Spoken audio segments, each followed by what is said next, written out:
آج میرا اللہ مجھے تیرے ساتھ بیٹھے دیکھ رہا ہے۔ اور بس یہ سوچ کر اس کی آنکھوں سے بے اختیار آنسو نکلنے لگے جو کہ تھمنے کا نام ہی نہیں لے رہے تھے، اور وہ زاروں قطار رو رہا تھا۔ اور اسی حالت میں آخر وہ اس کے گھر سے خالی ہاتھ چل دیا۔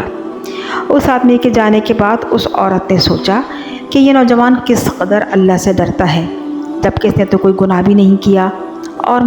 میں سارا دن ساری رات پوری زندگی گناہ کی دلدل میں ڈوبی رہتی ہوں، اور جب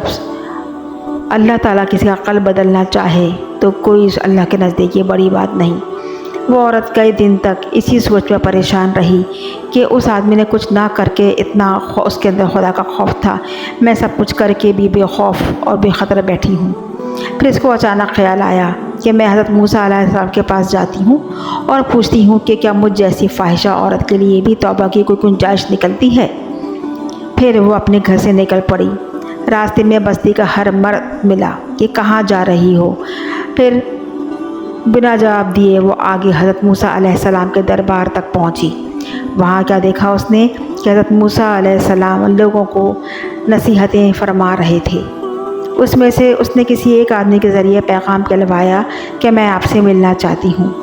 اب جس کو یہ پیغام دیا تھا وہ انتہائی بیوقوف اور کمعقل آدمی تھا۔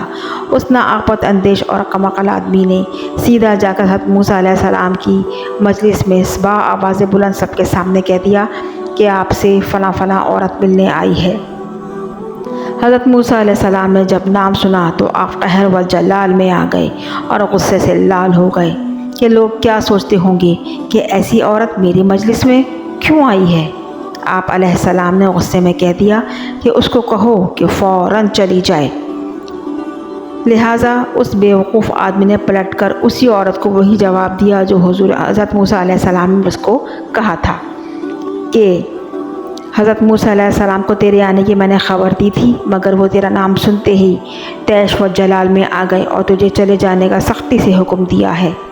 یہ سن کر وہ مایوس ہو کر ڈر گئی کہ میری بدکاریاں اس قدر زیادہ ہیں کہ پہلے میرا اللہ مجھ سے ناراض تھا، اب اس کا نبی مجھ سے ناراض ہے، اسی لیے تو اب دنیا میں تو میرے لیے کوئی راہ نجات کا کوئی ٹھکانہ نہیں رہا۔ میں اس قدر گری ہوئی ہوں کہ اللہ کے نبی نے بھی مجھے سننا گوارا نہ کیا۔ چنانچہ وہ واپس گھر پلٹ آئی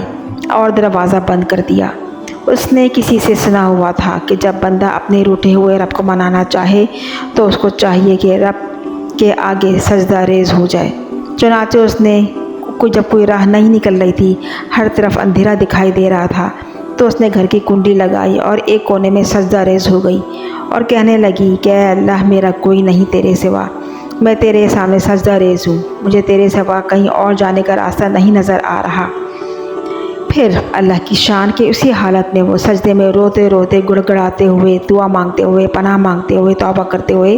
پوری رات گزار دی اور وہیں سو گئی۔ صبح ہوتے ہی اس کو خیال آیا کہ میں اکیلی اور آزاد ہوں، تن تنہا اتنے بڑے محل میں رہتی ہوں،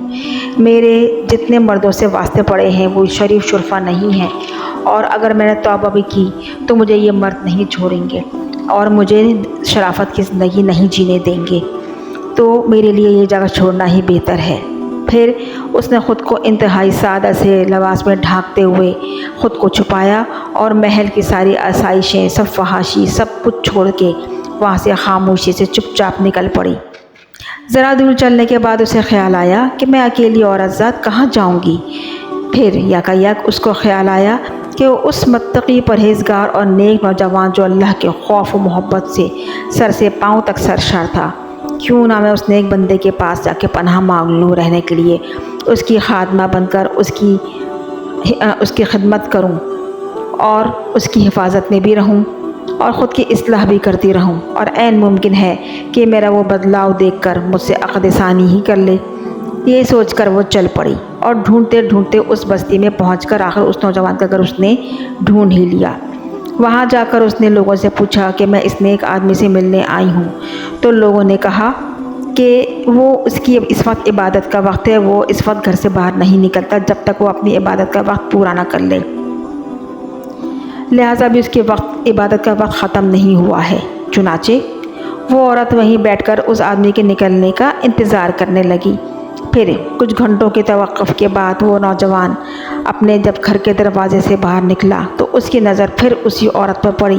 اور اسی عورت پر نگاہ پڑتے ہی اس نوجوان کو اپنا وہ وقت یاد آ گیا کہ میں اس عورت کے حسن و جمال میں ڈوب کر اللہ کو بھول بیٹھا تھا۔ وہ پھر ڈر گیا کہ کیا پھر میرے لیے کوئی نیا امتحان کھڑا ہو گیا ہے، اور پھر کہیں میرے ایمان کو ڈگمگانے وہ ذہن سے اپنے آپ کو خوف میں مبتلا کر کے پھر سے اسی خوف میں کہ اللہ مجھ سے پھر ناراض نہ ہو جائے، اسی خوف نے اس کی جان لے لی اور وہ وہیں گر کے مر گیا۔ اس نیک آدمی کے مرنے پر اس کے گھر والے، بستی والے اور وہ عورت نہایت غمگین تھے۔ 3 دن گزر گئے تو اس عورت نے اس کے گھر والوں سے اپنے آنے کا مقصد بیان کیا، تو انہوں نے کہا کہ اب تو یہ نیک بندہ دنیا سے رخصت ہو چکا ہے، ہاں اس کا ایک بھائی ہے، اگر تم مناسب سمجھو تو ہم اس سے تمہارا نکاح کر سکتے ہیں، اگر وہ تمہارے ساتھ نکاح میں آنے کو راضی ہو جائے تو تم اس سے نکاح کر لینا اور اپنی باقی کی زندگی پاک صاف گزارنا۔ پھر اس عورت نے اپنا سارا ماضی کھول کر رکھ دیا، تو اس آدمی نے سوچا کہ اگر یہ عورت اپنا ماضی چھوڑ کر اللہ کی راہ میں آ کر نیکی، پرہیزگاری اور صفائی ستھرائی کی زندگی اور اللہ کی راہ میں چل کر گزارنا چاہتی ہے تو میں اس کو اپنے نگاہ میں قبول کرتا ہوں، اور میں اس کو سیدھی راہ پر چلنے میں اس کی بھرپور مدد کروں گا اور اللہ کی راہ پر چلنے میں اس کا ساتھ دوں گا۔ پھر اس عورت کا اس آدمی کے ساتھ نکاح ہو گیا، اور اس عورت نے پھر اپنی زندگی کو ایسا پلٹا دیا کہ کوئی متقی عورت بھی اس کے آگے کیا ہوگی،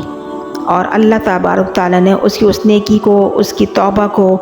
اس کے ہر عمل کو قبول فرمایا، اور اللہ تبارک تعالیٰ نے انعام کے طور پر اس کو 7 بیٹے عطا کیے، اور وہ 7 بیٹے بنی اسرائیل کی قوم کے جید و اولیاء و علماء میں سے شمار ہوئے۔ یوں اللہ پاک نے اس عورت کو توبہ کرنے، اللہ کی خوشنودی حاصل کرنے اور سیدھی راہ اختیار کرنے کی صورت میں 7 ولیوں کی ماں کا شرف عطا کر کے اس کو قیامت تک کے لیے سرخرو کر دیا۔ اللہ بڑا غفور الرحیم ہے، اپنے بندوں کی توبہ کے لیے ہر وقت اپنے رحمت کے اور رضا کے دروازے کھلے رکھتا ہے کہ کب کوئی میرا بھٹکا ہوا بندہ آئے اور مجھ سے توبہ طلب کرے۔ اللہ تو بیٹھا ہی اپنے بندوں کو توبہ کو قبول کرنے اور ان کو نوازنے کے لیے ہے کہ کب کوئی آئے اور میں اس کی توبہ قبول کروں۔ اللہ ناراض تب نہیں ہوتا کہ تب کوئی گناہ گار بندہ جب اس سے توبہ مانگنے آئے، اللہ ناراض جب ہوتا ہے کہ جب بندہ اسے توبہ طلب نہیں کرتا اور اس سے اپنی حاجتیں بیان نہیں کرتا۔ بے شک اللہ جسے چاہے دین کی خدمت کے لیے کیچڑ میں سے بھی چن کر کوہ نور ہیرا بنا کر رہتی دنیا کے لیے اپنی بڑائی، عظمت، رحم، کرم و قہر کی مثال بنا کر پیش کرتا ہے۔ بے شک اللہ غفور الرحیم ہے۔ اگر ویڈیو پسند آئی ہو تو اس سے سبق آزما ویڈیو کو سے آپ نے کوئی بھی سبق حاصل کیا ہو تو میری ویڈیو کو لائک، شیئر، سبسکرائب ضرور کیجیے اور درود شریف پڑھ کے اس ویڈیو کو اختتام کیجیے گا۔ شکریہ، جزاک اللہ۔